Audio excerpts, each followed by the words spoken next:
play around fair. Like we might see some charge shot, we might see some echo reflector. Do reflectors work on side B? I actually don't know. They don't, because it's technically counted as a physical hit, but I think it has like some projectile priority, because it gets buffed by Oomph and Psycho. But right now, Gray's been doing a pretty good job of just, oh my god, that reached. That move is like, it does cost, it's like 25 mana or something, so definitely it's worth its cost.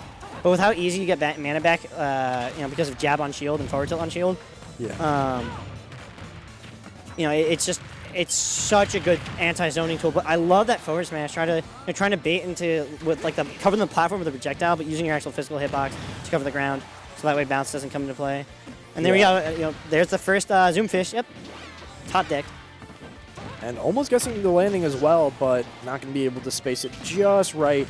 And just the lagless part of being able to get away from that forward smash. Yeah, see, that's what I was saying. Is like trying to get out of the corner without bounce or Accelerate is really, really difficult for Sola. Yeah, but now they have bounce on deck and Psych Up and Accelerate. Yes. And now they're looking like Overlord, just getting all the buffs. But right now, Gray doing a pretty good job of just playing around it, but getting hit by the fair. However, not dying just yet. And these buffs, that's scary. All right, so there's one buff burn, because I think that also burns your buff, because it's a physical hitbox. But he still has the Psych Up, I think, or the 10-second one. Yeah. Oh, and there's the forward tilt for the stock. 191, that'll do. Gray's actually playing these platform setups really well.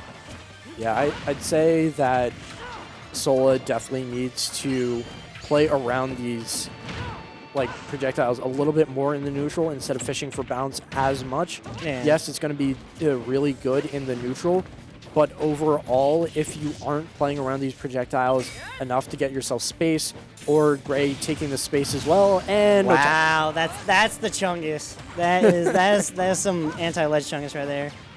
Yeah, that was definitely a bad situation for Gray to be in, and missing the tech as well. So this is going to be Sola going up quite a bit right now, but still in quite a disadvantageous situation to be in.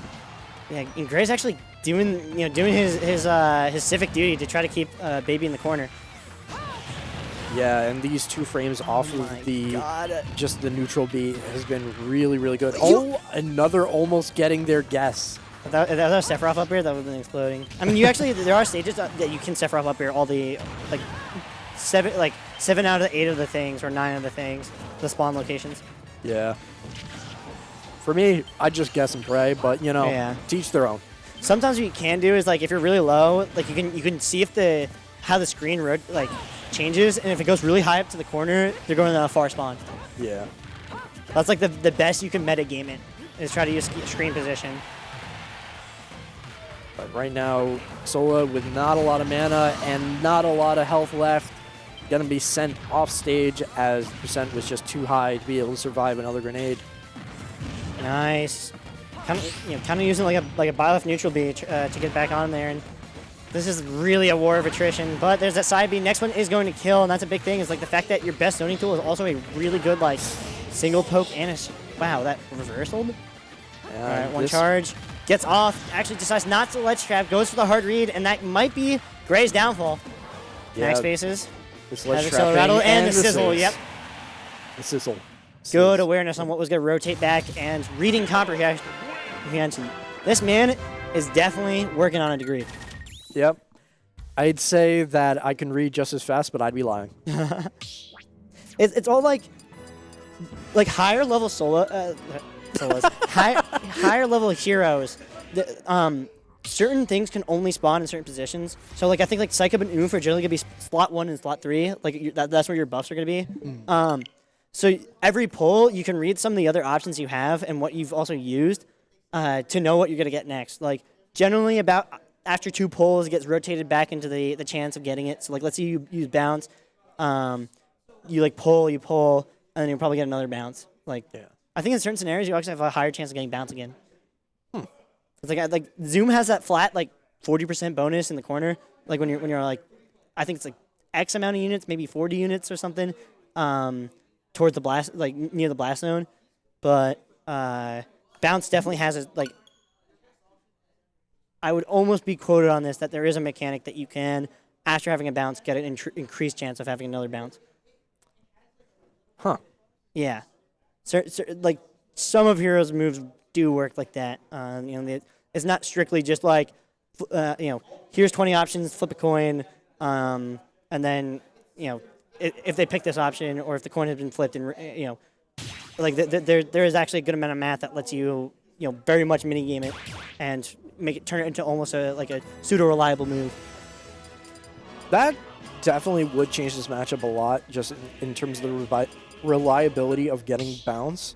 So just being able to get bounce after bounce after bounce would be definitely a very helpful thing, especially just overall when you're dealing with a character with a lot of projectiles like me gunner.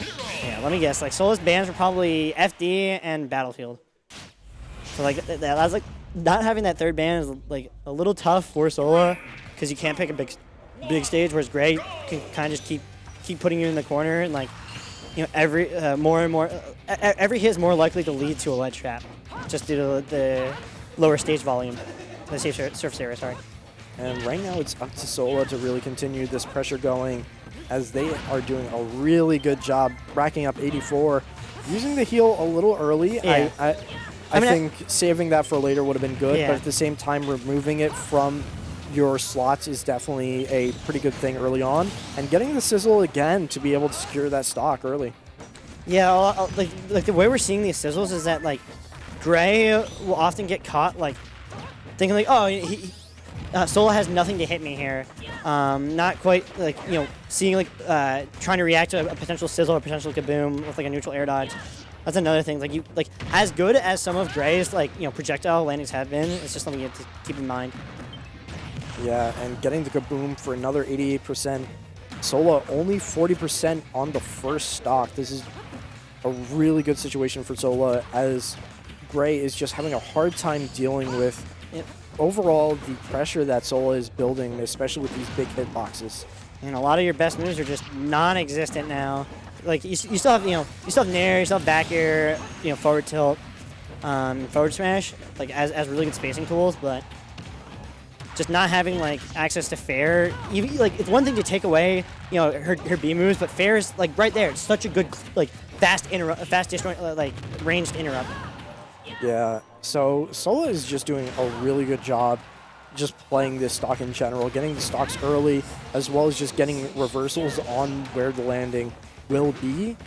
So this has been a really tough job for Gray, as Sola is still on first stock and getting the F tilt. Gray last stock with 96%. And gets that reflector on board, gets the jab. That's the biggest thing right now, is just he's really looking for that up throw. Gray, good catch. That down smash is like so fast. But there we go.